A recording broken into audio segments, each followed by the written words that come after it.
राजकारण, जिथे निष्ठा आणि स्वार्थ एकाच नाण्यावर कोरलेले असतात. काल रात्री महाराष्ट्राच्या राजकारणात असाच एक मोठा भूकंप झाला. एकाच फटक्यात, एकाच आदेशाने काँग्रेसने आपल्याच 7 नगरसेवकांना पक्षातून निलंबित केले. कारण सर्वात मोठा राजकीय शत्रू असलेल्या भाजपनं केलेली कथित मदत. हा केवळ एक स्थानिक पातळीवरील शिस्तभंगाचा निर्णय आहे की महाविकास आघाडीत सुरू असलेल्या मोठ्या राजकीय वादळाची पूर्वसूचना? हर्षवर्धन सपकाळ यांनी उचललेले हे पाऊल काँग्रेसची ताकद दाखवते की पक्षातील वाढती अस्वस्थता?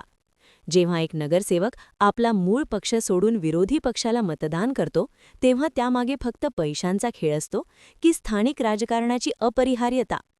या ऑडिओमध्ये आपण याच राजकीय खेळीचे, पडद्यामागच्या कारस्थानांचे आणि आगामी विधानसभा निवडणुकांवर होणाऱ्या परिणामांचे सखोल डिकोडिंग करणार आहोत. कारण राजकारणात जे दिसते ते कधीच सत्य नसते आणि जे सत्य असते ते कधीच दाखवले जात नाही.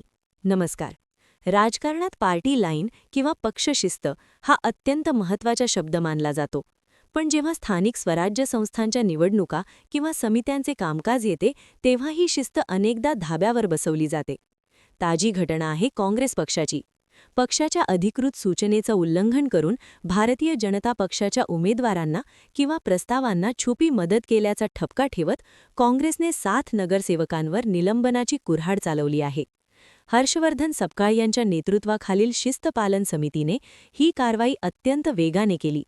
कोणत्याही राजकीय पक्षात 7 नगरसेवक ही संख्या छोटी नसते. महानगरपालिका किंवा नगरपालिकेच्या राजकारणात एक मतासाठी मोठी रस्सीखेच चालते. अशावेळी 7 जणांना एकाच वेळी बाहेरचा रस्ता दाखवणे हा काँग्रेसचा एक मोठा गॅम्बल मानला जात आहे. पण हे नगरसेवक भाजपच्या जाळ्यात कसे अडकले? याचे उत्तर स्थानिक राजकारणाच्या गणितात दडलेले आहे. नगरसेवक हा थेट जनतेशी जोडलेला लोकप्रतिनिधी असतो. त्याला आपल्या प्रभागात रस्ते, पाणी, वीज अशी कामे करण्यासाठी निधीची आवश्यकता असते. जेव्हा राज्यात आणि केंद्रात भाजपसारख्या बलाढ्य पक्षाची सत्ता असते, तेव्हा विरोधी पक्षात असलेल्या काँग्रेसच्या नगरसेवकांना निधी मिळवण्यात अडचणी येतात. सत्ताधारी पक्ष याच अगतिकतेचा फायदा घेतात. तुम्ही आम्हाला समित्यांच्या निवडणुकांमध्ये मदत करा, आम्ही तुमच्या प्रभागात निधी देतो. हा अलिखित नियम स्थानिक राजकारणात रूढ झाला आहे. काँग्रेसच्या या 7 नगरसेवकांनी पक्षादेश का झुगारला? यामागे केवळ विकासाचा निधी हे एकमेव कारण नाही. यामागे एक मोठे राजकीय इंजिनिअरिंग आहे. आपण 3 प्रमुख मुद्द्यांच्या आधारे याचे विश्लेषण करूया. पहिला मुद्दा आहे राजकीय अस्तित्वाचा. स्थानिक पातळीवर काँग्रेसमध्ये सध्या मोठी गटबाजी पाहायला मिळते. राज्य पातळीवरील नेते आणि स्थानिक नगरसेवक यांच्यात संवादाचा अभाव आहे. या 7 नगरसेवकांना असे वाटले असावे की आगामी निवडणुकांमध्ये पक्षाच्या तिकिटावर निवडून येणे कठीण आहे. त्यामुळे आत्तापासूनच सत्ताधारी भाजपशी जवळीक साधून आपले राजकीय भवितव्य सुरक्षित करण्याचा हा प्रयत्न असू शकतो. दुसरा आणि सर्वात गंभीर मुद्दा म्हणजे तपास यंत्रणांचा संभाव्य दबाव किंवा स्थानिक प्रशासनावर असलेली सत्ताधाऱ्यांची पकड. स्थानिक स्वराज्य संस्थांमध्ये टेंडर प्रक्रिया, बांधकामे यामध्ये अनेकदा त्रुटी असतात. सत्ताधारी पक्ष प्रशासनाच्या माध्यमातून विरोधी पक्षाच्या नगरसेवकांच्या जुन्या फायली उघडण्याची भीती दाखवू शकतो. मदत करा किंवा कारवाईला सामोरे जा या दुहेरी कोंडीत सापडलेले नगरसेवक अनेकदा क्रॉस वोटिंगचा मार्ग निवडतात. तिसरा मुद्दा आहे पक्ष नेतृत्वाचा वचक कमी होणे. पूर्वी पक्षाचा व्हिप म्हणजे अंतिम आदेश मानला जायचा.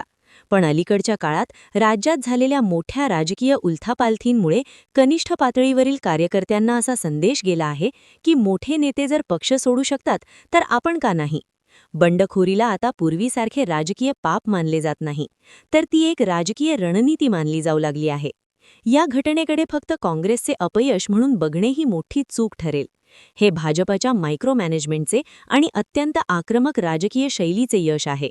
भाजप आता केवळ आमदार किंवा खासदार फोडण्यावर थांबलेला नाहीये.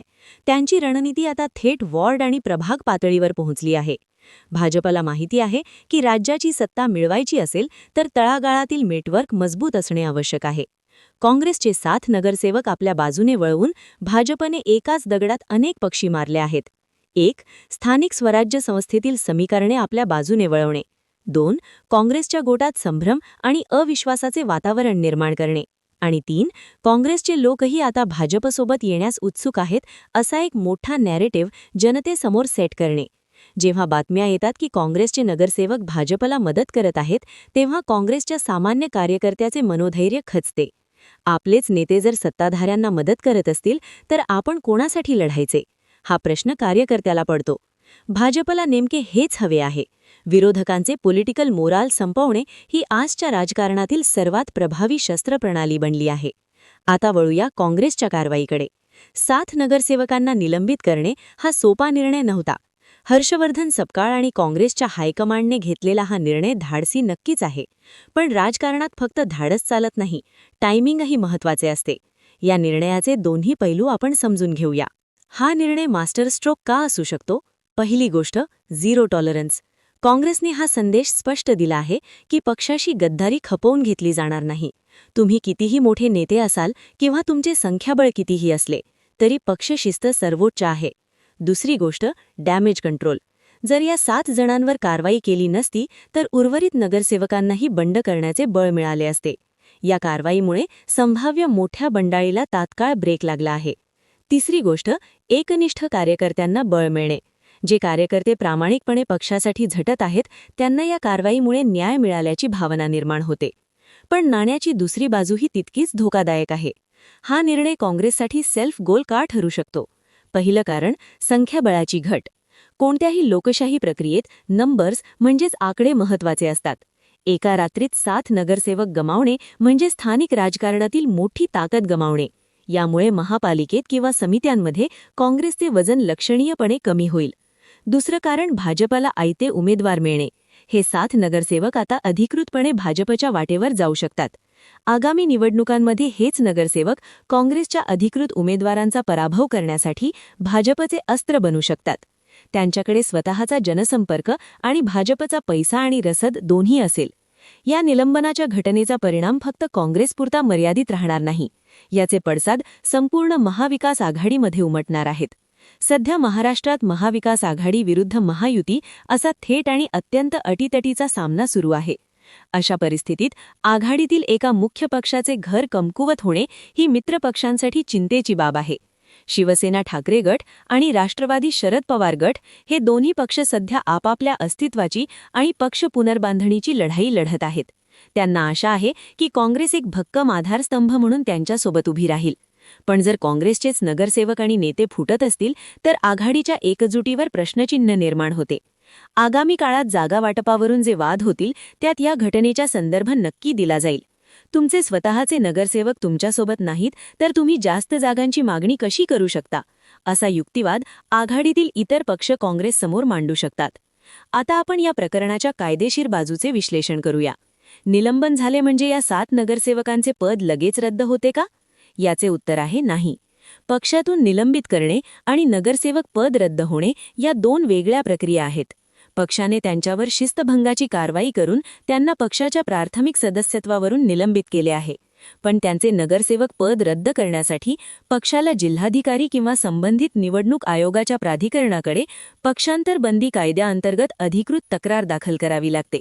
यासाठी पक्षाचा व्हिप मोडल्याचा ठोस पुरावा द्यावा लागतो. ही प्रक्रिया वेळखाऊ असते. भारतात आणि विशेषतः महाराष्ट्रात अपात्रितेच्या याचिकांवर सुनावणी किती रेंगाळते हे आपण विधानसभा आणि लोकसभेच्या पातळीवर नुकतेच पाहिले आहे. हे निलंबित नगरसेवक न्यायालयात धाव घेऊ शकतात, कारवाईला स्थगिती मिळवू शकतात. तोपर्यंत ते अपक्ष म्हणून किंवा तांत्रिकदृष्ट्या त्याच पक्षाचे नगरसेवक म्हणून आपले काम सुरू ठेवू शकतात. म्हणजेच काँग्रेसने राजकीय संदेश दिला असला तरी कायदेशीर लढाई अजून बाकी आहे, जी अत्यंत गुंतागुंतीची असणार आहे. राजकारणात घडणारी कोणतीही घटना अचानक घडत नसते. त्याला इतिहासाचे संदर्भ असतात. काँग्रेससाठी क्रॉस वोटिंग हा आजार नवीन नाही. अनेक दशके सत्ता उपभोगलेल्या या पक्षात स्थानिक नेत्यांचे वर्चस्व नेहमीच राहिले आहे. जेव्हा पक्षात सत्ता असते तेव्हा हे नेते पक्षाशी एकनिष्ठ राहतात. पण जेव्हा पक्ष विरोधी बांकांवर असतो आणि सत्तेचे फायदे मिळत नाहीत तेव्हा ही निष्ठा डळमळीत होते. काँग्रेससमोरील सर्वात मोठा धोका हा आहे की ही एकाकी घटना नाही, हा एक ट्रेंड बनत चालला आहे. विधानसभा निवडणुका असू देत, राज्यसभा निवडणुका असू देत किंवा आता महानगरपालिकांच्या समित्या, काँग्रेसची मते फुटण्याचा सिलसिला थांबलेला नाही. जोपर्यंत काँग्रेस पक्ष संघटनात्मक पातळीवर मोठे बदल करत नाही, स्थानिक नेत्यांना विश्वासात घेऊन त्यांना संरक्षण आणि निधीची हमी देत नाही, तोपर्यंत अशा घटना घडतच राहतील. दुसरीकडे भाजप या परिस्थितीचा पुरेपूर फायदा उठवत आहे.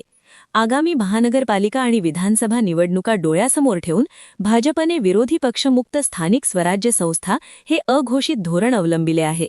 प्रत्येक वॉर्डमध्ये विरोधकांच्या गोटातील कमकुवत दुवे शोधणे आणि त्यांना आपल्या बाजूने वळवणे यावर त्यांचे आयटी सेल आणि रणनीतिकार रात्रंदिवस काम करत आहेत. तर या संपूर्ण घटनेचा गोषवारा काय? काँग्रेसने 7 नगरसेवकांना निलंबित करून एक धाडसी पाऊल उचलले आहे. हर्षवर्धन सपकाळ यांनी दाखवलेली तत्परता पक्षाच्या प्रतिमेसाठी चांगली आहे, पण हा आजारावरील तात्पुरता उपाय आहे, मुळावरील घाव नाही. राजकारण आता विचारसरणीवर चालत नाही, ते सर्व्हायव्हल म्हणजेच टिकून राहण्याच्या गणितावर चालते. या 7 नगरसेवकांच्या निलंबनाच्या या सर्जिकल स्ट्राईकने सध्या तरी काँग्रेसच्या तंबूत शांतता प्रस्थापित केली असेल, पण या शांततेमागे भविष्यातील एका मोठ्या वादळाची